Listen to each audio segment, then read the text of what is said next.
Hi, welcome to Vikram and Bhuvana all in one videos channel. ఈరోజు recipe chicken fry. సాంబార్కి side డిష్గా సూపర్గా ఉంటుంది. చికెన్లో కొంచెం సాల్ట్, వాటర్ వేసి శుభ్రంగా కడగండి. ఇలా సాల్ట్ వేసి కడగడం వల్ల నీసు వాసన అనేది ఉండదు.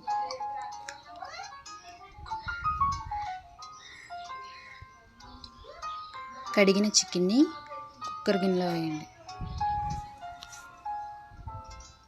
కొంచెం పసుపు, కొంచెం కారం, కొంచెం ఆయిల్, అల్లం వెల్లుల్లి పేస్టు వేసి బాగా కలపండి. కుక్కర్కి మూత పెట్టేసి హై ఫ్లేమ్ మీద 3 విజిల్స్ వేయించండి.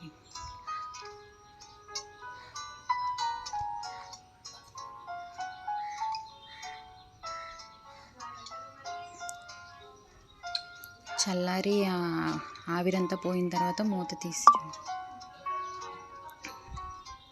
కడాయి పెట్టి ఆయిల్ వేసి, ఆయిల్ వేడెక్కిన తర్వాత కరివేపాకు వేయించి పక్కన పెట్టండి. హై ఫ్లేమ్లోనే వేయించండి. కరివేపాకు తీసేసిన తర్వాత చికెన్ అంతా వేసేసి హై ఫ్లేమ్ మీదే బాగా వేయించుకోండి. చికెన్ కర్రీకి మసాలా చేసుకుంటాం కదండి, అదే మీ కారాన్ని బట్టి వేసుకోండి. కారం, సాల్ట్ చూసుకుని సరిపోకపోతే ఇప్పుడు వేసుకోండి.